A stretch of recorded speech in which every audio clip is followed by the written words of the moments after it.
Elle vous plaît, Florian Philippot, cette charte ? Une charte, c'est bien, ça peut être une bonne initiative à condition que ce soit accompagné de mesures concrètes. Et c'est ça qui manque cruellement. Lesquelles, par exemple ? Par exemple sur le halal à la cantine, dans les cantines scolaires, ce qui est un problème récurrent. Par exemple sur les accompagnateurs voilés.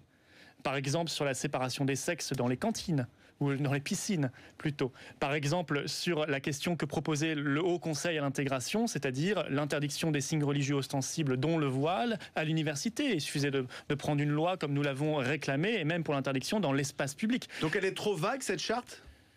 Elle témoigne qu'il y a de grosses difficultés qui ont été niées pendant des années. Elle est trop vague, oui, mais elle ne est surtout... que reprendre les textes existants. Oui, elle reprend des textes existants, donc ça n'apporte rien. Elle est surtout floue, elle est surtout accompagnée du néant. Et c'est ça le grand problème, c'est que des mesures extrêmement concrètes. Vous dites ce que dit Dominique Baudis, il sera avec nous tout à l'heure à 18h40 pour apporter des précisions, mais il demande également des éclaircissements sur différents thèmes, comme par exemple, effectivement, les mères voilées lors des sorties scolaires. Mais bien sûr, enfin, des éclaircissements et des mesures. C'est-à-dire que alors, soyons concrets. La République a reculé. Vous voulez interdire l'accompagnement des sorties scolaires par des mères voilées ? Qu'elles retirent leur voile, oui, bien sûr. Une obligation d'enlever son voile. Tous les signes religieux ostensibles, on parle du voile. C'est pas interdit, on a le droit de porter un foulard dans la rue. Il faut l'application tout simplement de la loi de 2004 et l'étendre à ce type d'accompagnement scolaire parce qu'on est dans le cadre de l'école. Mais vous savez que nous, on veut étendre la loi de 2004 à l'ensemble de l'espace public. Parce qu'on pense qu'aujourd'hui, c'est à la République de redevenir revendicative. Que sous l'UMP, le Parti Socialiste, elle n'a eu de cesse de reculer. Bien non, il faut faire passer maintenant le rouleau compresseur républicain. Votre laïcité, elle exclut votre laïcité ? Non, elle n'exclut pas, au contraire. Ah si, la preuve. Au contraire, non, elle rassemble, elle réunit. C'est en ne faisant rien qu'on fait monter le communautarisme. C'est en laissant les extrémismes et les revendications politico-religieuses qu'on crée des amalgames. Parce que nos compatriotes musulmans, qui eux sont bien assimilés, comment vivent-ils les amalgames ? Comment vivent-ils le fait que le gouvernement plie systématiquement devant les extrémismes ? Eh bien, ils sont victimes de l'amalgame. Ils sont victimes du regard de tous. Eh bien, c'est exactement ce qu'il faut éviter. Et la République, la loi, la laïcité est là pour ça. Au contraire, on va créer du rassemblement, on va créer de l'unité nationale, à condition qu'on soit intransigeant et qu'on applique la loi de 1905. La loi, rien que la loi, mais pas simplement un bout de papier. La loi 1905 n'interdisait pas les mères voilées lors d'accompagnement scolaire. On se sera compris sur le principe et aujourd'hui sur son actualisation qui est due, on le sait bien, la communauté musulmane s'estime stigmatisée. C'est le rectum. Non, la communauté musulmane s'estime rien du tout parce que personne n'est apte à représenter la communauté soi-disant musulmane. Ça n'existe pas, la communauté musulmane. Il n'y a que des Français, il n'y a qu'une seule communauté, c'est la communauté nationale. Qu'on laisse les gens tranquilles. Je suis sûr qu'il y a plein de musulmans qui nous regardent, qui n'acceptent pas de se faire représenter par Monsieur Boubacar ou n'importe qui. Ils n'ont pas le droit de représenter des gens sans leur avoir demandé leur avis. Il y a des Français, point. Après, ces gens-là sont de confession chrétienne, musulmane, juive. Je m'en moque, c'est une question privée. Donc, je repose ma question, les musulmans n'ont pas à se sentir stigmatisés.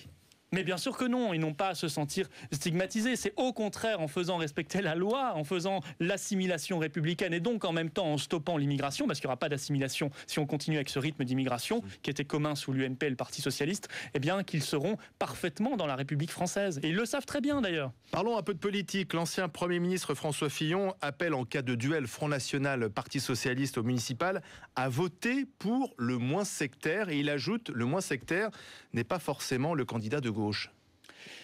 Oui, vous appréciez cette déclaration ?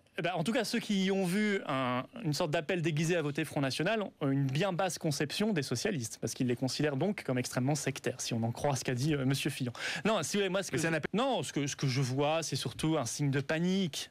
Fillon est tellement paniqué par le poids grandissant, la dynamique grandissante du Front National, que évidemment, il est obligé de dire à peu près le contraire de ce qu'il disait il y a 3 semaines. Et c'est inquiétant d'ailleurs du point de vue de l'UMP et des états-majors. Le Parti Socialiste est dans le même état de panique, puisque eux, ils ont même été obligés de faire une unité entière consacrée au Front National. Et il paraît qu'ils vont recommencer là dans quelques semaines, ce qui démontre que ces partis-là, devant l'émergence de la troisième force, mais qui à mon avis est en train de devenir la première, et qui sera la première aux européennes notamment, eh bien, ne savent plus comment gérer. Ils étaient tellement confortablement installés dans ce duopole UMP-PS, un coup toi, un coup moi, un coup toi, un coup moi, que voir l'acteur populaire que nous sommes, la dynamique populaire que nous sommes déferler, les dérange. Alors ils paniquent, ils sont, vous savez, Monsieur Fillon... ils évoluent.